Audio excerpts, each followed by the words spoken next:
When a quiet veteran, Martin Blake, is humiliated in a supermarket by a smug young manager who accuses him of faking his military ID, the moment seems like just another reminder of how the world has forgotten him. But not everyone stays silent. Anna Cooper, a fellow veteran, makes a call that sets off a chain reaction. Within the hour, General Hayes arrives in full uniform, turning the store into a powerful scene of public accountability. What begins as an insult becomes a reckoning. But the story isn't over. Justice may have been served, but healing takes more than one confrontation. If Martin Blake's powerful story moved you, help us honor real heroes by spreading the message. Like this video, share it with someone who needs to hear it, and don't forget to subscribe to my channel for more stories of courage, dignity, and justice. Your support keeps these voices alive. Martin Blake stood still in the middle of Pine Valley Market, his weathered hands shaking ever so slightly as he reached for his wallet. His body, thin and worn with age, looked out of place beneath the fluorescent lights and buzzing registers. The words hurled at him, "Nice try, Grandpa. That fake ID wouldn't fool a kindergartner. Pay up or get out," cut through the comfort of the store sharper than the beeps of scanners or hum of casual conversation. Martin didn't respond. His eyes, shaded beneath a faded cap, held no anger, no shame, just a quiet kind of sadness. The kind that settles in when dignity is bruised. And then the supermarket doors burst open with force. A black Suburban screeched to a halt outside. Striding in like a storm in full command came General Robert Hayes, decked in full-dress uniform, his metals flashing like silent thunder under the store's harsh lights. With a voice forged in war and command, he boomed across the checkout lanes. "Who insulted a war hero in this store today?" Everything stopped. Kyle, the young manager, stood frozen. Phones came out. People whispered. The store was no longer just a place to buy groceries. It had become a theater of accountability, where respect was demanded, not requested. The next morning came softly to Martin Blake's modest home on the outskirts of Greenville. Gentle sunlight filtered through thin curtains, casting quiet golden lines across the old wooden floorboards. Martin stirred before the rest of the world did, as he always had. His movements were slow, stiff from years in memory, but there was no hesitation. Each step belonged to a rhythm, his rhythm, honed through years of habit and necessity. His first stop was always the garden. The soil wasn't generous, too sandy, too dry, but Martin had learned to work with it. Year after year, with quiet patience, he'd drawn life from its reluctant heart. He knelt, ungloved hands sinking into the cool earth, his fingers knowing exactly where to press and pull. The rows were orderly. Tomatoes stood supported by stakes. Green beans coiled upward along thin poles. Cucumbers, delicate and yellow-blossomed, sprawled along the edge. In one corner, the small herb patch Susan had once planted still thrived. Rosemary, thyme, and mint, their scents mingling with the morning breeze. As he worked, Martin spoke softly, sometimes to himself, more often to Susan. "The tomatoes are strong this year, love," he would murmur, a gentle whisper meant only for the memory of the woman he still held close. It was how he kept her present, through soil, sunlight, and quiet conversation. When the garden was finished, Martin returned inside, washed up, and put on his brown jacket, the one Susan had given him on their last Christmas together. He placed a bunch of fresh daisies on the passenger seat of his old Ford pickup and set out toward Greenlawn Cemetery.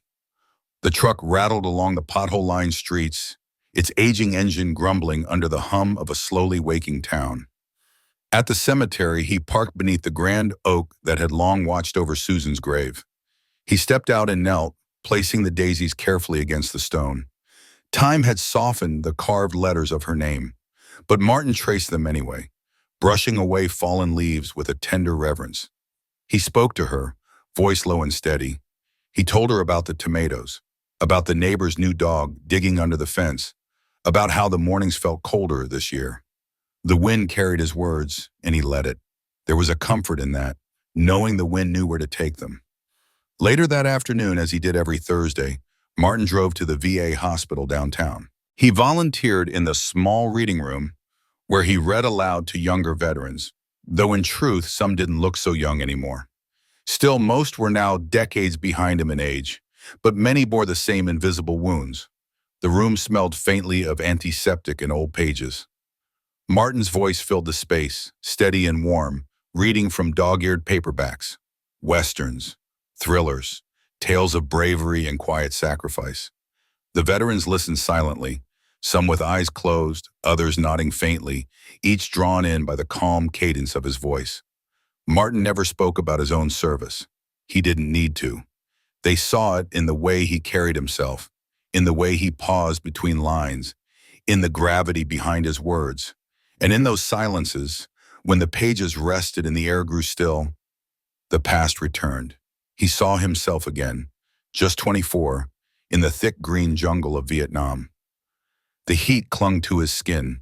His boots sank into the wet ground. Nighttime blurred everything into shadows, and every rustle became a warning. He remembered leading night patrols, how the eyes of younger men looked to him with trust he dared not betray. He remembered the ambushes, explosions of fire and screaming chaos, the raw horror of realizing who wouldn't make it home, the way fear had to be swallowed down like bile, because there was no room for it if others were going to survive. These memories didn't haunt him. They simply lived within him. Woven into the quiet garden mornings, into the drive to the cemetery, into each book he read aloud. They weren't ghosts. They were threads in the fabric of a life lived quietly, but with enduring strength. Martin Blake didn't live it for applause or honors. He lived for something far quieter, far deeper. The garden he kept, the cemetery visits he never missed, the long, silent hours reading alone. These were not habits, but acts of remembrance. He had made promises. To Susan, his wife, gone now but never absent. To the soldiers he had led and lost. And to himself, the man he had fought to remain. Every single day, in quiet, unwavering ways, he honored those promises. The sliding doors of Pine Valley Market opened with a gentle hiss as Martin stepped inside. The scent of ground coffee mingled with warm bread hit him like memory. He pulled his frayed brown jacket tighter around his frame and adjusted the old olive green cap atop his head, the same one he'd worn since the war, still bearing the faded eagle of the 101st Airborne. The weekend crowd filled the aisles with chatter, the clatter of carts and the steady rhythm of register beeps echoing through the store. Martin moved with deliberation, selecting each item with care.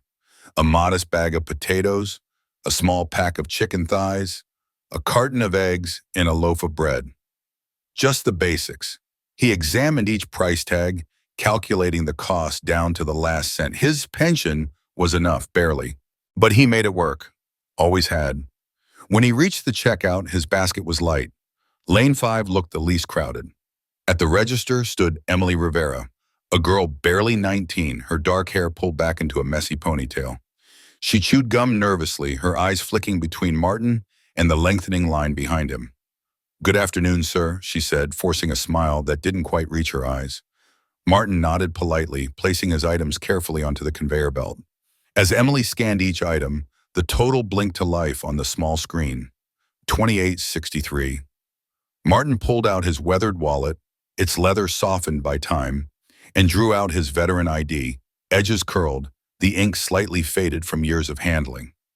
"I've got my vet discount," he said in a quiet, composed voice. Emily took the card, turning it over in her hands, confused. I'm not sure how to enter this," she murmured, glancing around in mild panic. "Let me get my manager." Martin gave a small nod. He could wait. Behind him, the line grew restless. A man in a business suit glanced at his watch and sighed, exaggerated and loud. A woman juggled two restless kids, both begging for candy, her patience thinning by the second. The fluorescent lights buzzed overhead, a faint hum beneath the low murmur of waiting customers. Then Kyle Dawson approached. 26, the manager. His hair was slickened back, his sleeves rolled high to show off gym-trained arms. He strode over briskly, flashing a polished, hollow smile that didn't touch his eyes. "What's the problem, Emily?" he asked, voice clipped. "He's asking for the vet discount. I don't know how to do it," she replied, handing him the ID. Kyle took it, flipping it between his fingers like a poker chip. His grin dissolved into a smirk. "These things," he said loudly, for everyone nearby to hear. "Anybody can print this off the internet nowadays." Martin blinked once but said nothing. His hands, weathered and strong, rested on the counter, steady even as the insult stung. "That's a real ID," Martin said, his voice low, calm, unwavering. Kyle scoffed. "Yeah, okay, Grandpa. I wasn't born yesterday. You're not the first guy trying to shave a few bucks off the total." He tossed the ID onto the counter. It landed with a soft slap that echoed louder than it should have. Across the aisle, Anna Cooper froze mid-reach for a carton of milk. She recognized that cap. The way Martin stood, straight-backed, silent, proud. The kind of quiet dignity that doesn't need to announce itself. Anna had served too, an army captain once like him. And now anger rose hot in her chest, but she held back. For the moment, the murmurs began. A teenage boy pulled out his phone, recording. A mother whispered to her child not to stare as she steered them away. An older man in line muttered, "Disgraceful." But no one stepped in. Martin picked up his card, his hands now shaking slightly. He opened his wallet again and began counting crumpled bills, which ones, coins jingling in his pocket. He laid each coin down with quiet dignity. Still short, still calm. Kyle rolled his eyes. "Finally," he muttered, snatching the money. "Next in line." Martin gathered his bag, the weight of it nothing compared to the heaviness in his shoulders. As he turned to leave, his eyes met Anna's. No words passed between them. They weren't needed. She saw it all. The quiet ache, not of pride wounded, but of a man slowly realizing the world had stopped seeing him. Not as a veteran, not as a man, just as a burden in line. Behind the register, Kyle turned back to Emily, the smirk creeping back onto his face. Anna Cooper had seen enough. Some people would go to outrageous lengths for a handout, but this was different. This crossed a line. Her eyes narrowed, jaw set with quiet determination as she pushed her cart aside, abandoning her groceries. She pulled out her phone, fingers steady, despite the storm rising inside her. When the call connected, she didn't waste a second. "General Hayes," she said firmly. "Sir, it's Anna Cooper. I need to report something you'll want to hear." At that same moment, the rumble of an old Ford pickup echoed in the parking lot as Martin Blake pulled away from the Pine Valley Market. The engine protested with age, growling low beneath the steady tapping of Martin's fingers on the cracked steering wheel. A plastic grocery bag sat beside him on the passenger seat, rustling gently with each curve in the road. Golden sunlight slanted across the street, stretching the shadows and giving Pine Valley a softer glow than it deserved. Martin drove in silence, accompanied only by the faint static of the AM radio tuned, as always, to the oldies station Susan had adored. But even the music couldn't reach him today. It felt distant, like a memory on the edge of fading. His mind had already slipped elsewhere, wandering into the past as it often did. Back to a drive that haunted him still. The year was 1971. He was 24 then, just back from Vietnam, stepping off the transport at Travis Air Force Base.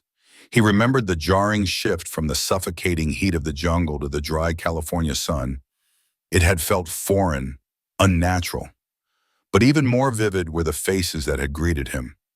Not family, not friends, no flag-waving crowd or kind eyes, just signs, angry ones. Baby killer, murderer, bring them all home. Voices shouting, spit flying. He hadn't looked at them, just kept walking, duffel slung over his shoulder, his uniform still caked in red dust. No parade, no welcome, only silence and shame. That rejection clung to him, lasting far longer than the war itself. It lingered in every sideways glance, every cashier who pretended not to see the veteran cap he wore. The loneliness had never truly left, and today had been no different. The words from the store manager, "Fake ID, Grandpa trying to scam us," kept echoing in his mind, louder than the static, louder than the truck's old engine. Over and over they played, grinding against the years of quiet dignity he'd tried to carry. He sighed deeply, pulling into the small gas station just outside town. The aches in his knees flared as he stepped out stiffly, the crisp air thick with the scent of gasoline and fallen leaves. He grabbed the nozzle, the rhythmic click of the pump grounding him in something routine. "Sir?" Martin turned slowly, bracing himself. He expected suspicion, maybe another insult. But what he found instead surprised him.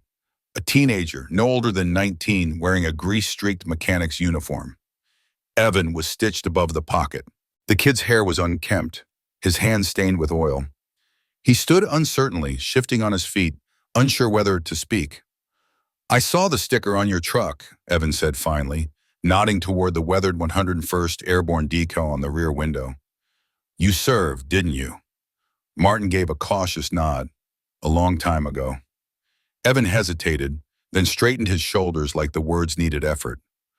"Well, thank you for your service. My granddad was in Vietnam too. He doesn't talk about it much, but I'm proud of him. I'm proud of all of you." Martin felt the words hit him like a wave of warmth in the middle of a cold winter. His throat tightened, and for a long moment, he couldn't speak. He swallowed hard and managed softly, "That means a lot.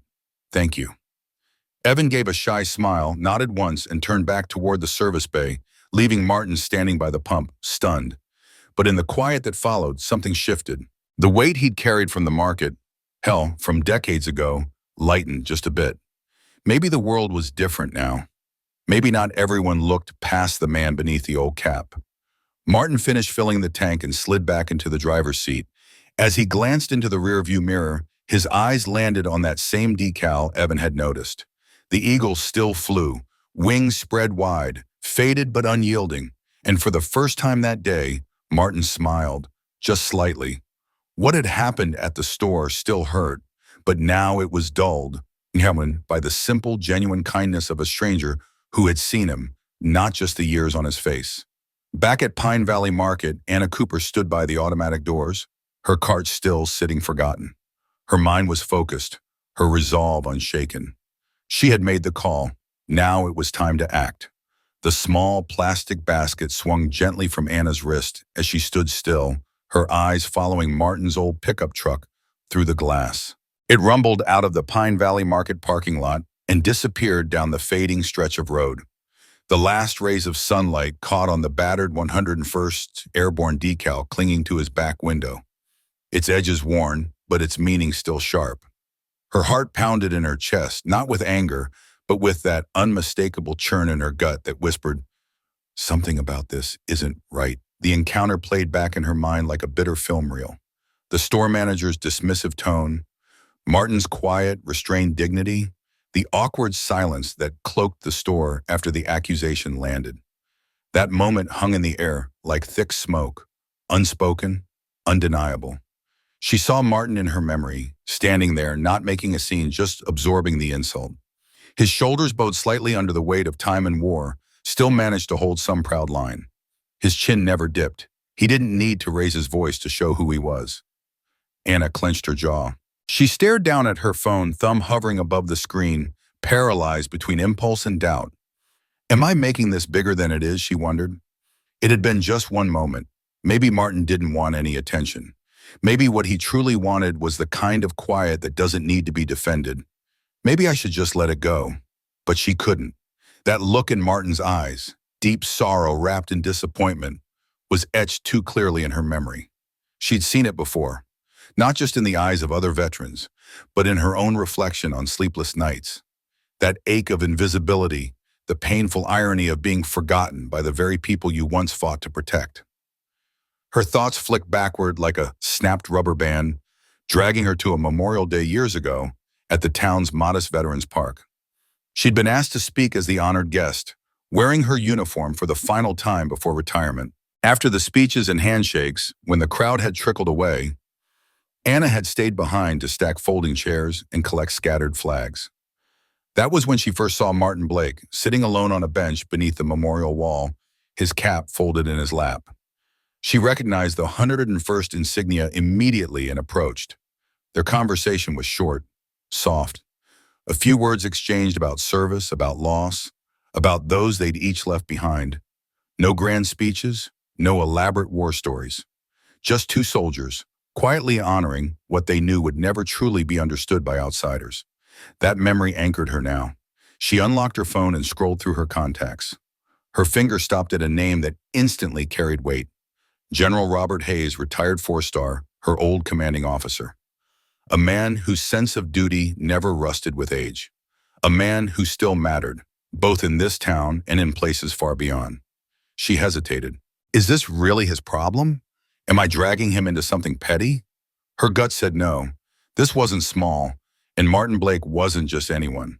She tapped his number. The phone rang twice. Hayes, a deep voice answered. Anna instinctively straightened her posture, just from the sound of him. Sir, it's Anna Cooper. A pause, then warmth entered his tone. Anna, it's been too long. How are you? I'm fine, sir. I'm sorry to call like this. This isn't just a check-in. His voice shifted in an instant. Talk to me. What's going on? I'm at Pine Valley Market, she began. There's a veteran here, Martin Blake. You might remember him. We both met him a few years back at the Memorial Day event. 101st Airborne, Vietnam. Today, he was humiliated. The store manager accused him loudly of faking his veteran ID right in front of everyone. There was a brief pause. Then Hayes responded, voice steady. Martin Blake, I remember him well. Anna inhaled deeply, steadier now that she'd spoken the words aloud. Sir, I wouldn't be calling you if I didn't think this mattered. I know Martin didn't ask for help. I know he probably doesn't even want it. But I can't let this sit. I thought you should know. General Hayes didn't miss a beat. You did the right thing, Captain. Stay where you are. I'll be there within the hour. The call ended, but Anna stood motionless, her pulse steadying, not from relief, but from clarity. The choice had been made. The line had been drawn. She gazed out at the nearly empty parking lot, the sky dimming with the falling sun. Martin might be gone for now, but she knew. Justice was already on its way. The roar of a black Suburban shattered the silence as it tore into the parking lot, its engine echoing off the storefronts before coming to a hard stop directly in front of Pine Valley Market. Doors slammed shut with military precision. Heads turned, whispers spread as the autumn breeze stirred wrappers and leaves across the asphalt. General Robert Hayes stepped out, and the air seemed to shift around him. Even before he said a word, his presence filled the space. 68 years old and still carrying the force of command in every step. His back straight, his gait measured, his face unreadable. He wore his full-dress uniform, deep navy blue, crisply tailored, adorned with medals that glinted under the dying light of day. Polished brass shimmered on his chest, lined neatly above the ribbons. The bronze star, the silver star, a purple heart, and the Defense Distinguished Service Medal. His beret sat sharp on his head, insignia shining. Every step he took across the parking lot carried the weight of decades, of battles fought, of names remembered, and orders given. As he passed through the automatic doors of the market, it was as if the entire building took a breath and held it. The background chatter cut out mid-word, the rhythmic beeping of checkout scanners dulled. Heads turned, shoppers froze, some instinctively stepping aside, others lifting their phones to record. It wasn't every day a four-star general entered a supermarket, eyes cold and focused, posture unshakable, presence magnetic and unyielding. General Hayes moved with unflinching purpose down the main aisle, every stride heavy with authority. He walked straight toward checkout lane 5.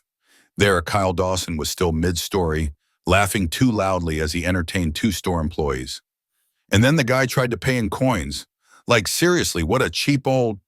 But the laughter dried up in his throat as he spotted the imposing figure closing in. The general's voice cut through the air like a steel blade. Who insulted a war hero in this store today? The question thundered through the checkout area. It wasn't just a question, it was an accusation, a call for accountability. Every eye in the store turned toward them. Phones tilted, conversations stopped. A stillness fell over the room, broken only by the tense breath of anticipation. Kyle paled, the confidence drained from his face, his posture sagging. Sir, I didn't...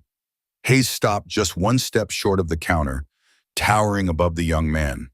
Under the stark fluorescent lights, the decorations on his chest sparkled like cold fire. His voice, though quieter now, carried even more weight. Martin Blake, does that name mean anything to you? Kyle blinked, stammered. I didn't know his name, just some old guy with a card. Major Martin Blake, Hayes said, each syllable crisp, unyielding. like battlefield orders. 101st Airborne, Vietnam, a soldier whose bravery saved hundreds of lives. I was a young officer when I served with him. He earned that cap, the one you mocked today. He earned it with everything he had, long before you were even born. Silence. Thick, reverent. Even the children in line seemed to understand something bigger than themselves was unfolding. Hayes stepped closer. In May of 1970, during the battle at Firebase Ripcord, then Lieutenant Blake and his platoon were cut off, trapped for 72 hours, surrounded, under constant fire. He led his men through the jungle to rescue a downed medevac team. When their commanding officer was killed, he assumed command, organized the defense, and personally evacuated the wounded, including me. For a moment, his voice softened, not in weakness, but in memory. I wouldn't be standing here today if not for that man. Kyle opened his mouth, but no words came. He shifted uncomfortably, his hands twitching uselessly at his sides. His eyes darted around the store, seeking rescue, but found only stillness. The employees stared, their shame evident. Customers stood frozen, some with phones still raised, but most simply watching. Hayes straightened. And yet you called his service fake. You ridiculed him, tried to humiliate him, in public, in his own country, a man who gave more than you can comprehend. Kyle's voice cracked. I didn't know, I swear. That's the problem, Hayes replied, voice firm. You didn't know, and you didn't care enough to show him the respect he deserved. From the edge of the crowd, Anna Cooper stepped forward, her arms folded tightly across her chest. Any veteran, any service member deserves better than what happened here. Hayes gave her a nod, then swept his gaze over the gathered witnesses. You owe that man an apology, not just him, but every veteran who's ever been dismissed, overlooked, or made to feel invisible. Silence fell again, heavier than before. Kyle's cheeks burned. He swallowed hard. Yes, sir, I'm sorry, truly. Hayes didn't flinch. Make it right. Then he turned sharply, his boots echoing against the polished floor, and walked out. Behind him, Kyle stood slumped behind his register, the judgment of the crowd settling on his shoulders like stone. Outside, the general paused at the door. The sun had nearly disappeared behind the horizon, streaks of gold and fire fading to dusk. He stood still for a beat, jaw tight, gaze far away. His work wasn't finished. Martin Blake was next. This town had forgotten its hero. Hayes intended to remind them. Kyle Dawson stood rigid at the doorstep of Martin Blake's modest house on the edge of town. The night air nipped at his skin, sharp and cold. But it wasn't the chill that made his hands tremble. It was the crushing weight of guilt, the sting of his own blindness, and the regret of what he had done. Beside him, General Hayes and Anna Cooper stood quietly, their presence firm and steady, offering silent support. The porch light flickered weakly above them as Martin opened the door. His face was guarded, eyes sharp and cautious. This was the last kind of visit he expected, and certainly not from these three. Kyle cleared his throat, his voice cracking slightly as he spoke. Mr. Blake, I'm here to apologize for how I treated you earlier today. It was wrong, completely disrespectful. I let my own pride and ignorance cloud my judgment. I didn't see you for who you truly are, or what you've done for this country. Martin studied him, saying nothing at first. The dim glow of the porch light cast deep lines across his face, lines carved from service and experience. Then slowly he gave a quiet nod. Thank you for saying that, son. But Kyle wasn't finished. He reached into his coat pocket, pulled out an envelope, and extended it with both hands. On behalf of Pine Valley Market, please accept this. It's not much, but it's a start. A $500 monthly voucher for the next year. And from this day forward, every one of our stores will offer a permanent 20% discount for all veterans. We're also launching mandatory training for our entire staff to make sure no veteran is ever treated the way I treated you again. Martin hesitated. Then he took the envelope, not for himself, but for what it represented, a promise that something might be different, even if just a little. But that moment on Martin's porch wasn't the end of it. The next afternoon, a crowd began to form outside Greenville's City Hall. News of the confrontation had spread, first through the customers who'd witnessed it, then across social media. A local reporter's story about Martin's quiet dignity had gone viral overnight, and people began arriving, some holding tiny American flags, others wearing old pins that had long gathered dust in drawers, veterans in weathered ball caps, parents holding children, teachers, small business owners. The entire town was there. At the podium stood the mayor, flanked by General Hayes and Anna Cooper. And beside them, holding his old military cap in both hands, was Martin Blake. Kyle was the first to speak. This time, his voice didn't shake. "Mr. Blake, Martin, I'm standing here to say I'm sorry. Not because I got caught, not because of the public attention, but because I failed. I failed in my duty as a citizen to show proper respect to a man who earned it 1,000 times over. I promise to be better, and I believe we all can be better." There was a quiet ripple of applause, gentle, sincere, forgiving. General Hayes stepped forward next, his tone firm and commanding. "This isn't just about Martin Blake. It's about all the men and women like him, quiet, humble, and often overlooked. It's about how we, as a town, as a country, choose to honor those who have served. Let this be our turning point. Let this be the moment we stop looking only at the surface and instead see the stories, the sacrifices that shaped our freedom." Then Martin stepped forward. Slowly, he cleared his throat. When he spoke, his words were soft, but they carried weight. "I didn't ask for any of this. I never wanted a spotlight. But if what happened makes even one person think twice before ignoring or disrespecting a veteran, then maybe it was worth it. I accept these apologies, but not for me. For those who never made it home. They're the real heroes." A hush swept through the crowd. For a moment, the air was still. Then the applause returned, louder now, swelling with gratitude and emotion. That day, Greenville didn't just honor Martin Blake. They honored every quiet act of service, every unspoken sacrifice, and every veteran who had ever walked among them without thanks. And for the first time in years, Martin Blake didn't feel invisible.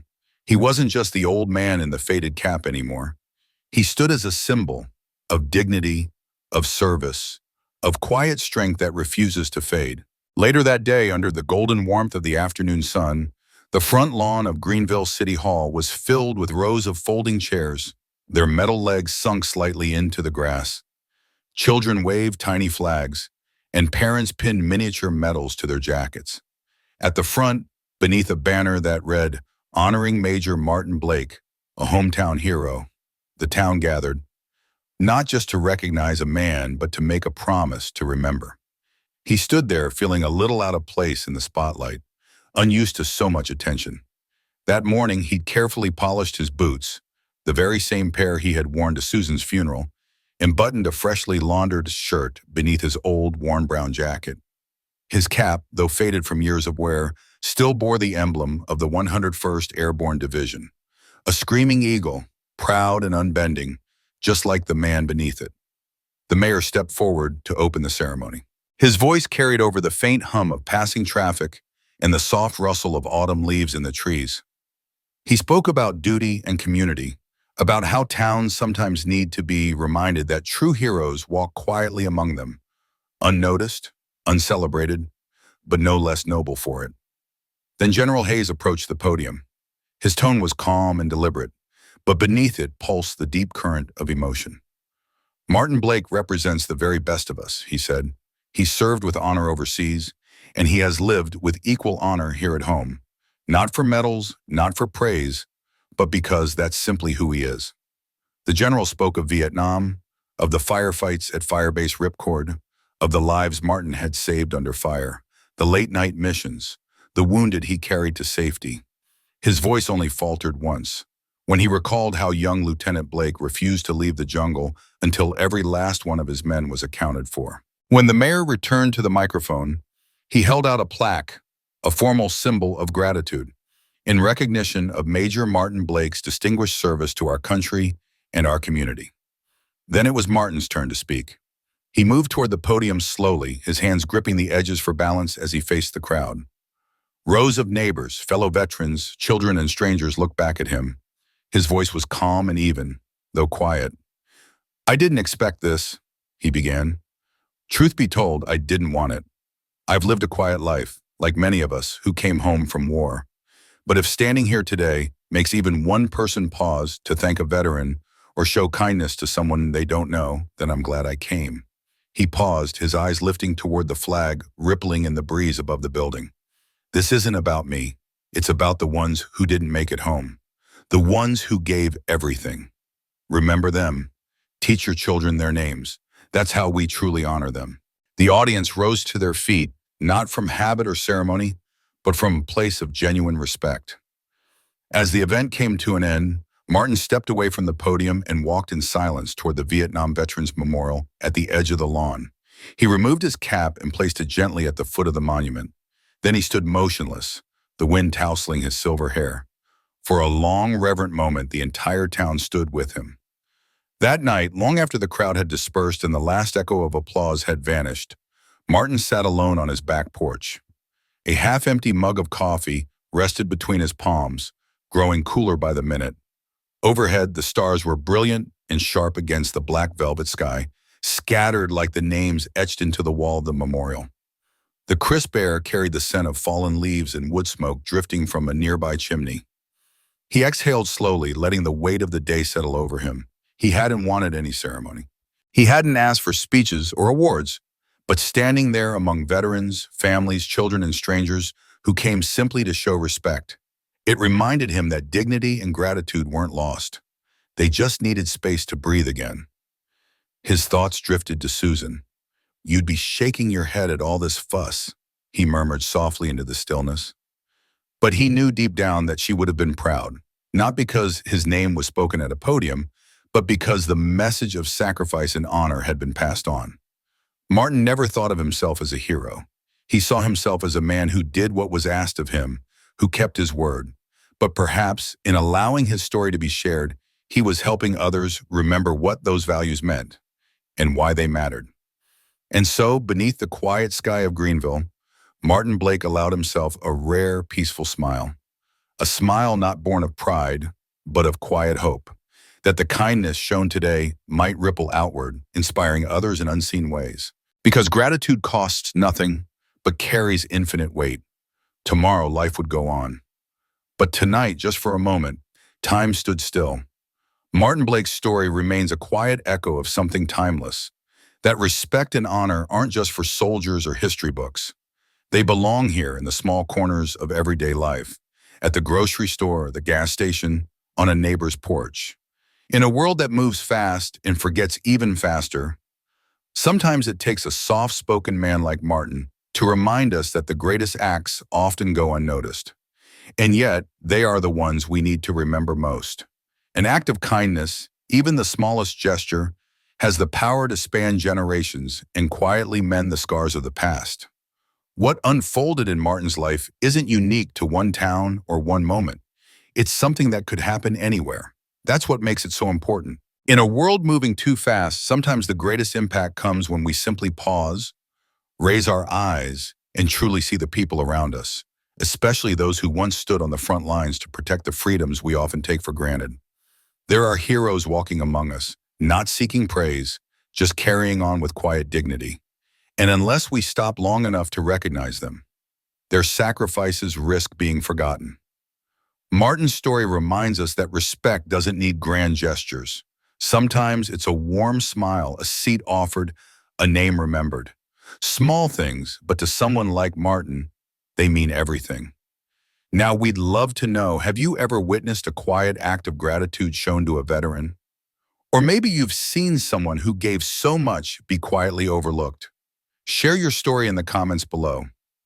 Your voice matters, and it just might remind someone else to care a little more, to notice a little deeper.